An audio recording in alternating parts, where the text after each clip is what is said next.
to say you love. Hey you, welcome back to my channel. My name is Diana, and for today's video we're gonna do a first impressions slash wear test for the new e.l.f. Camo CC cream foundation, and I'm super excited to try this.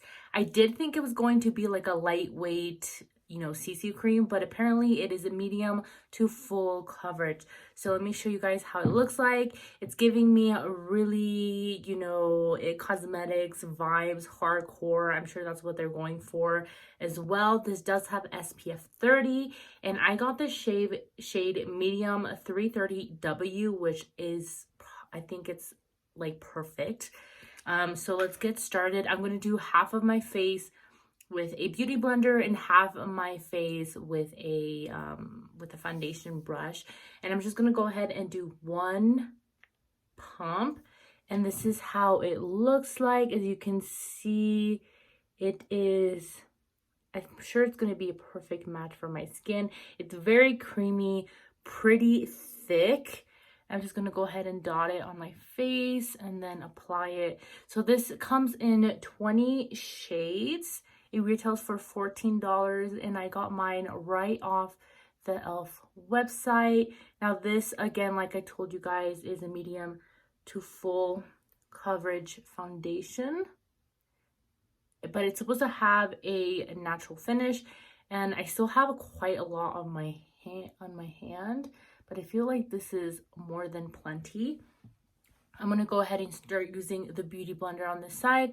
Now this is supposed to have color correcting benefits, hence the camo in its name.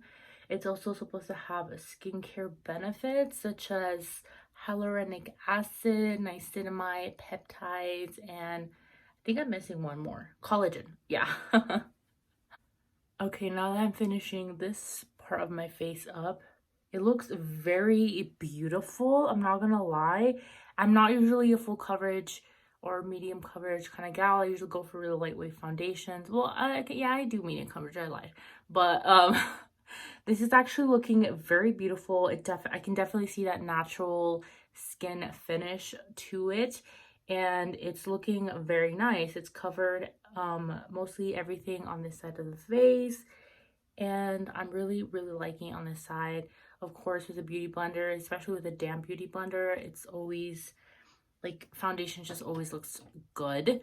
So now I'm gonna do with this Sephora brush on the side of my face. And now I do have a combination skin. I have dry, normal, and slightly oily places. So around my mouth and like right here around my nose area, I get a lot of dry patches, and then my cheeks are normal, my nose and my slightly on my forehead, like around here, like my T-zone, it is slightly oily. Not so much right now since it's winter, but I still get oils there. I can definitely see that with the brush.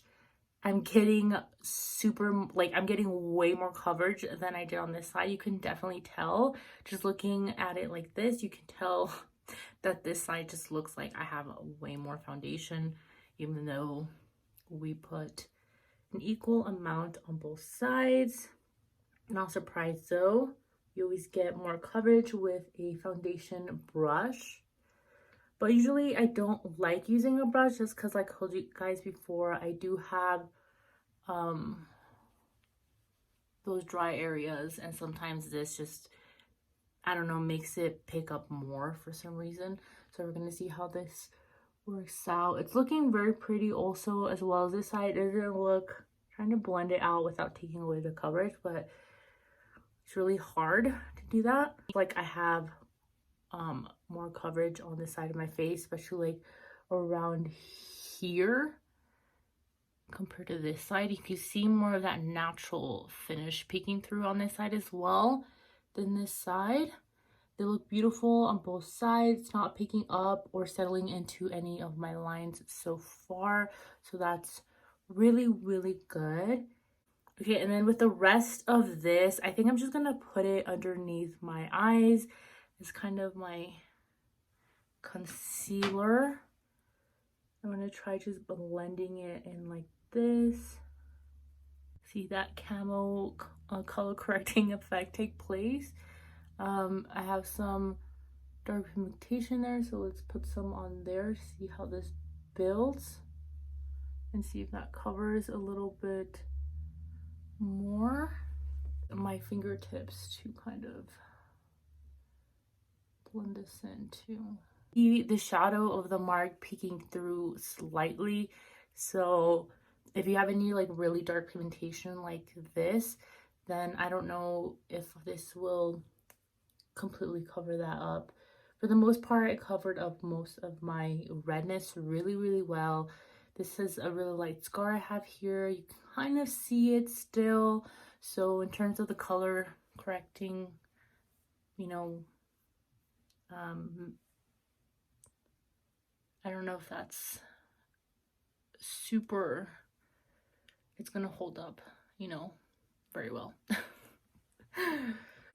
Okay guys, this is how it looks like on my skin. It's looking very pretty. I really like how it looks, especially considering that it's more of a medium to full coverage foundation. It's not looking cakey or anything. I think it looks very beautiful. And then now I'm gonna go show you guys how it looks in natural daylight real quick. Okie dokie, I'm right in front of this huge window, and this is kind of how my skin is looking like. It looks very warm here in the light, but you know, it's directly to the light. But as you can see, it looks very beautiful on the skin, even more so here in the natural light. I think it looks so beautiful, and I can't wait to see how this wears. I'm gonna go finish the rest of my makeup and then show you guys how that looks like as well. Okay, I'm back. I didn't put any concealer on. The only things on my face is the foundation, and then I did apply a little bit of some of this e.l.f. Putty Plush that I really like. This is in the color Caribbean, I think. Very pretty. It looks more neon than it looks in the pan for sure, but the formula is really nice. And then I just went ahead and lightly powdered this area of my face, again, like the T-zone, and I'll check in with you guys in 8 hours. And currently the time is 12:53, so let's just say it's 1 p.m. so I'll see you guys later. Hey guys, what's up? I am back and ready to tell you how this works. Now it is almost 10. Sorry, this is plugged in, so I don't want to unplug it. But it's almost been around 9-hour wear, even though it's supposed to be an 8-hour wear. And this is how my skin looks like. I have not touched up my face at all. I have tried not to touch my face, although I've been blowing my nose, and as you can see, it's kind of worn off my chin a little bit and my nose, like I just said. But my skin is not looking oily whatsoever, not even glowy. Like, I see no glowiness to my skin. So I definitely feel like in the areas where I would get oily, and even though they didn't, this would be a really good foundation for someone that is just a slightly more oily or just has a more oily complexion. I think this would be a really good foundation for them, because even though it is satin finish, it doesn't really, you know, get oily on the skin. At least it didn't on my skin. But on that note, because it didn't really do that, it did kind of end up picking up the dry areas around my face and kind of emphasizing the texture that I have on my face due to dryness and dehydration of my skin. So as you can see around my mouth, it has picked up a lot of the dryness around my mouth, a little bit around my nose. It's not too bad. Definitely, I feel like I've seen worse foundations, you know, picking up my dry areas around my face.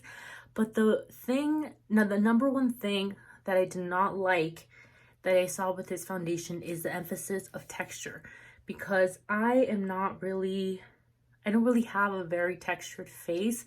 Obviously, I do have some texture because I have skin, But to say that I, have texture problems, no. But with this foundation, I felt like it just really picked up the texture that I do have, such as around my cheek area. I can see like little specks of like the blackheads or my whiteheads that I have. You can definitely see them. That was one of the things that one of my friends noticed on my skin. She said that it just really looked like, you just saw texture on my skin. It wasn't as smooth as it is when I wear other foundations. And then also in the middle of my forehead, you can see it really badly. I don't know, it's kind of picking it up, those little white specks. You can see around my nose. And then I felt like this was a foundation that just really moved around a lot, even though I did set it. Even though it was a light set, it's still like, you touch your face or something and it definitely, like, you can see the mark where you have touched. So I don't think this is very good as a long wear either. I mean, that could change with really good primers or, really good setting techniques, but just wearing it day to day and, usually I feel like day to day we don't really go that hard with our makeup. So just like in an average day, I feel like this would really just move around a lot. I will definitely continue trying it because initially I think it just looked so pretty, but just the wear throughout the day just did not sit well with my skin. So that is it for my review. I hope you guys enjoyed this video. If you have any questions, go ahead and leave them down in the comment section below and I'll try to answer to the best of my ability. I hope you guys are all doing well and I'll see you guys again soon. Bye.